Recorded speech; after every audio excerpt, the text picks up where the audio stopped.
Vidyakumar IS Academy Institute for your success.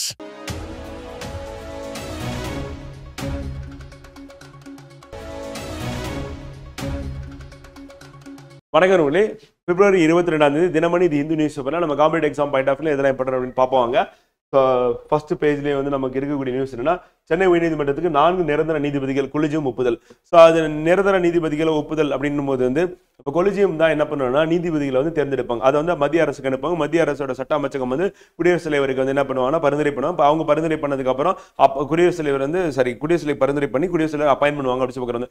So அப்போ collegium நம்ம ஞாபகம் வச்சுக்கணும். உச்சநீதிமன்ற தலைமை நீதிபதி சஞ்சீவ் கண்ணா தலைமையில தான் நடைபெற்ற கொலிஜியம் கூட்டத்தில் கூடுதல் நீதிபதிகள் வந்து பார்த்தீங்கன்னா நீதிபதிகளாக வந்து என்ன பண்ணாங்கன்னா நியமிக்கப்பட்டார்கள் அப்படின்னு சொல்லலாம். இது வந்து உயர்நீதிமன்றம் சரி உச்சநீதிமன்றமாலும் சரி அதை வந்து யார் வந்து முடிவு பண்ணுவா அப்படின்னா வந்து கொலிஜியம் தான் முடிவு பண்ணுவாங்க அப்படின்னு சொல்லலாம். பட் அவங்க ரெஃபர் பண்ணக்கூடியது எல்லாமே வந்து பார்த்தீங்கன்னா கவர்மெண்ட் அப்படி ஏற்றுக்கணும் அவசியம் இல்லை. அதில் அவங்க செலக்டிவாக கூட செலக்ட் பண்ணி குடியரசுத் தலைவருக்கு பரிந்துரை பண்ணி குடியரசுத் தலைவர் வந்து அவர் நியமனம் செய்வார் அப்படின்னு சொல்லுறது. சாபம் நீதிபதிகள் நியமனம் அப்படின்னா கொலிஜியம் அப்படின்னு ஞாபகம் வச்சுக்கணும். அதனுடைய தலைமை யாருன்னா உச்சநீதிமன்ற தலைமை நீதிபதி அப்படின்னு சொல்லுறோம். ஸோ வந்து சஞ்சீவ் கண்ணா அப்படி சொல்லி பார்க்குறோம். ஸோ அது இம்பார்ட்டன்ட் இந்த எக்ஸாம் பாயிண்ட் ஆஃப் வியூல. அடுத்த குறள், செயற்கரிய யாவுல நட்பின் அதுபோல் வினைக்கரிய யாவுல காப்பு வந்து நட்பை போல் செய்து கொள்வதற்கு அருமையானவை எவை உள்ளன வந்து நட்பை போல செஞ்சுக்கிறதுக்கு வேற ஏதாவது அருமையானது இருக்கா அப்படின்னா கிடையாது வந்து. அது மேல தொழிலுக்கு அரிய காவலாக இருப்பவை எவை உள்ளன அப்படின்னு சொல்லி பார்க்குறோம் வந்து. அது வள்ளுவர் வந்து குறள் வந்து அதிகாரம் நட்புன்ற அதிகாரத்துல வந்து திருக்குறள் எண் வந்து 781 வந்து சொல்றாரு அப்படின்னு சொல்லி பார்க்குறோம் வந்து. அடுத்து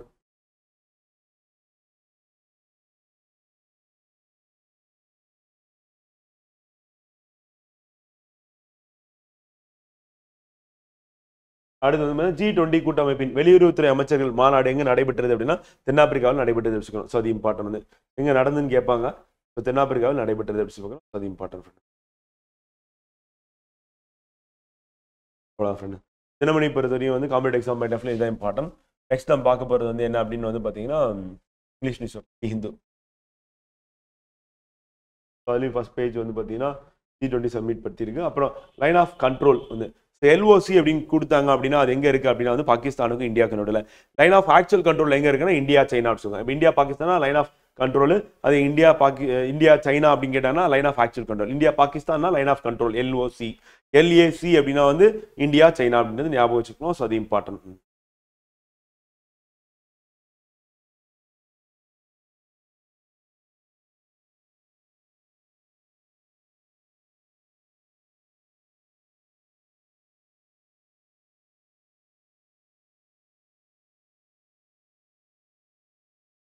பொலிட்டிக்கல் நியூஸ் இருக்கு, சினிமா நியூஸ் இருக்கு. நம்ம காம்படிட்டிவ் எக்ஸாம் பாயிண்ட் ஆஃப் வியூல இருக்கிறது மட்டும் பார்க்க போறோம். ஸோ 5 more சீட்டாஸ் வந்து released into Kuno national park வந்து. ஸோ இந்தியாவில் சீட்டாவை ரீஇன்ட்ரடியூஸ் பண்ணுற ப்ரோக்ராம் அப்படின்னு 7 ஸ்டார்ட் ஆயிடுச்சு. ஸோ இது எங்கே அப்படின்னா மத்திய பிரதேசில் குனோ நேஷனல் பார்க்கில் ரீஇன்ட்ரடியூஸ் பண்ணாங்க. எங்கே இருந்துன்னா நமீபியாவில் இருந்து அப்படி சொல்கிறோம். ஸோ அது இம்பார்ட்டன்ட் எக்ஸாம் பாயிண்ட் ஆஃப் வியூல கொஸ்டினாக கேட்கறதுக்கான வாய்ப்பு இருக்குது. நேஷனல் பார்க் எங்கே இருக்குது, ஸோ எந்த கண்ட்ரிலேருந்து நம்ம எடுத்துகிட்டு வந்தோம் அப்படின்னு இம்பார்ட்டன்ட் வந்து. அடுத்து ஆல் ரிலி டட்டல்ஸ் வந்து பார்த்தீங்கன்னா arrived at Rushikulya beach in Ganjam district of Odisha வந்து. ஆலிவ் ரிட்லியோட மாஸ் டட்டல் அந்த டட்டலுடைய மாஸ் நெஸ்டிங் சைட் எங்க இருக்குன்னு கேட்டாங்கன்னா ஒடிசால ருஷிகுல்யா பீச்சில் வந்து இருக்கு அப்படின்னு சொல்லுவாங்க. ஸோ மாஸ் நெஸ்டிங் வந்து 2 years கழிச்சு திருப்பி இப்போ வந்து இருக்கு அப்படின்னு சொல்லுவாங்க. அதே மாதிரி வந்து பார்த்தீங்கன்னா ஆக்ஸ்பல் டட்டல் அப்படின்னு கேட்டாங்கன்னா அது வந்து சென்னை தமிழ்நாடு அப்படி சொல்லி பார்க்குறோம். தமிழ்நாடு கோஸ்ட் அப்படி சொல்லி பார்க்குறோம். ஸோ அது இம்பார்ட்டன்ட் வந்து. அடுத்து வந்து indigenously developed quick reaction surface to air missile அப்படின்றது வந்து என்னன்னா QRSAM அப்படி சொல்லி பார்க்குறோம் சிஸ்டம். ஸோ இது வந்து டெவலப் பண்ணது யாருன்னா DRDO. ஸோ இது எதுக்காக அப்படின்னா வந்து பார்த்தீங்கன்னா இப்போ ட்ரோன்ஸ் வந்து அதிகமாக பயன்படுத்துறாங்க. ஸோ அதுக்கு எதிராகவும் இது வந்து பயன்படுத்தலாம் அப்படின்னு சொல்லி சொல்லுவாங்க.